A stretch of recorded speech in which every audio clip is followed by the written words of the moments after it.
अस्सलामुअलैकुम स्टूडेंट्स, आज हम कंटिन्यू करेंगे second year statistics chapter 11।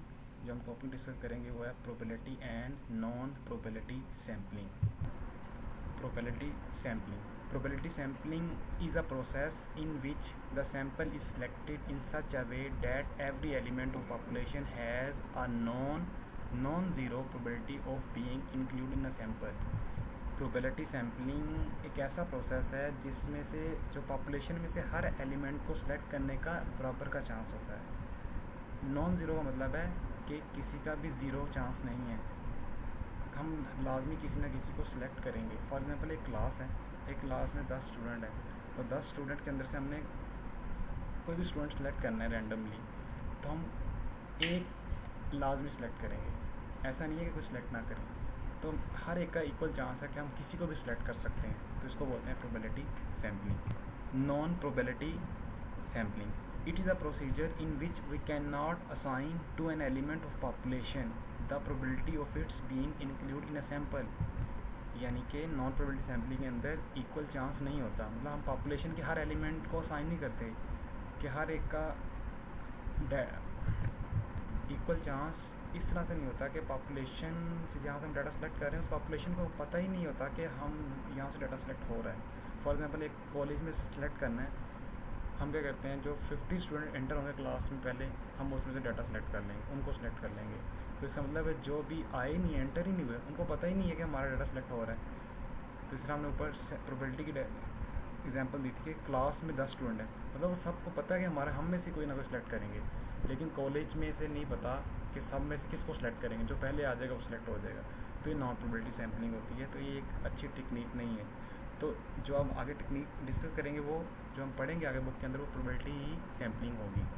A random sampling में बी टेकन विद और विदाउट रिप्लेसमेंट। दो तरीके हो सकते हैं, नंबर 1 विद रिप्लेसमेंट या विदाउट रिप्लेसमेंट। तो पहले हम पढ़ेंगे with replacement. Sampling is said to be with replacement from a population when the unit selected at random is returned to the population before the next unit is selected। ऐसा procedure कि हम population में जो चीज़ element select करेंगे उसको हम उससे पहले हम उसको रिटर्न भी करेंगे।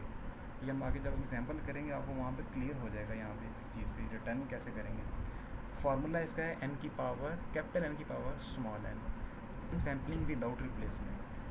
Sampling is said to be without replacement when the sample unit selected at random is not returned to the population before the next unit is selected। मतलब हम नेक्स्ट यूनिट सेलेक्ट करने से पहले पॉपुलेशन को return नहीं करेंगे। Sample with replacement में क्या होगा, हम रिटर्न करेंगे, और विदाउट में हम रिटर्न नहीं करेंगे। फार्मूला इसका क्या है, परमुटेशन क्या है, capital N P small n। Example है, हम एग्जाम्पल को देख लेते हैं, इससे आपका कंसेप्ट क्लियर हो जाएगा कि सैम्पलिंग विद रिप्लेसमेंट और विदाउट रिप्लेसमेंट से कैसे करते हैं। Population consist of numbers 2, 4, 6 with sample size 2। How many possible sample drawn with replacement and without replacement. Population size capital N से डिनोट करते हैं, वो हमारे पास क्या 3, देखो 2, 4, 6 3 वैल्यूज हैं, तो इसलिए हमने कैपिटल N लिखा, वो पॉपुलेशन साइज है। और सैम्पल साइज हमें खुद गिवन था कि 2, तो उसको हम स्मॉल n से डिनोट करते हैं। तो हम फार्मूले में वैल्यू अगर पुट करेंगे तो कैपिटल N की पावर स्मॉल n, इनके 3 की पावर स्क्वायर हमारे पास 9, तो 9 सैंपल बनेंगे विद रिप्लेसमेंट से। तो सैंपल कैसे बनाएंगे, यानी कि पहले एलिमेंट हमारा 2 है, तो हम 2 फिर 2, क्योंकि साइज़ 2 है तो 2 तो हमारे पास पेयर बनेंगे। अगर 3 होता तो 3 पेयर बनते, और हमारे पास साइज़ 2 है तो हम 2 पेयर बनाएंगे। फर्स्ट एलिमेंट 2 है तो 2, फिर रिपीट होगा 2। हमने ही पढ़ा था विद रिप्लेसमेंट में कि रिटर्न करेगा, देखो 2 और इट सेल्फ, उसने इट सेल्फ रिपीटिशन की है, तो ये है वो रिटर्न कर रहा है खुद को। फिर 2, 4, 2, 6, 4, 2, फिर 4, 4, यानी कि 4, 4 यहाँ फिर उसने रिटर्न की है, 4, 6, 4, 2, 6, 4 एंड अगेन 6 एंड 6, मतलब इट सेल्फ पॉपुलेशन अपने आप को बार बार वो रिटर्न करेगा।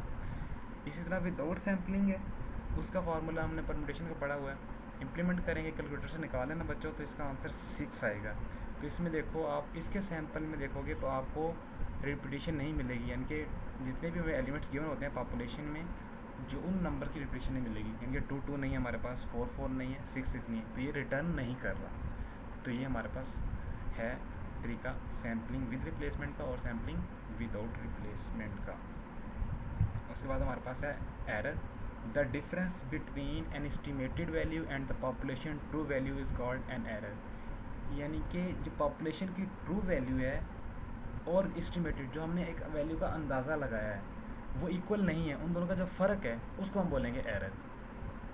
काइंड्स ऑफ एरर, दो काइंड एरर्स की टाइप्स हैं हमारे पास, एक हमारे पास सैम्पलिंग एरर और दूसरी है non sampling error. Sampling error क्या होती है? The difference between parametric value and its estimate derived from the sample are called sampling errors. यानी कि पैरामीट्रिक वैल्यू यानी कि पॉपुलेशन की जो एक्चुअल वैल्यू है और जो हमने सैंपल से एस्टिमेट लगाया है, अंदाज़ा लगाया है, इन दोनों का जो फ़र्क है उसको हम बोलेंगे सैम्पलिंग एरर।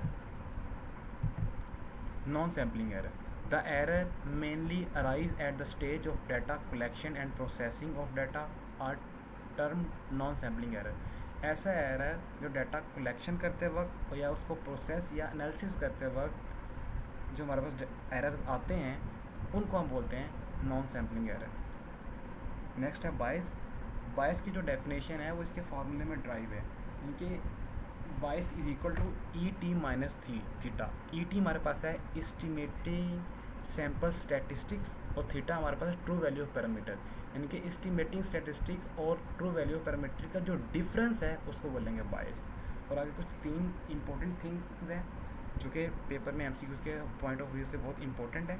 यानी कि अगर एस्टिमेटिंग वैल्यू ग्रेटर देन है पैरामीट्रिक वैल्यू से तो बायस हमारे पास पॉजिटिव होगा, अगर इक्वल है तो ज़ीरो होगा, अगर लेस है तो नेगेटिव होगा।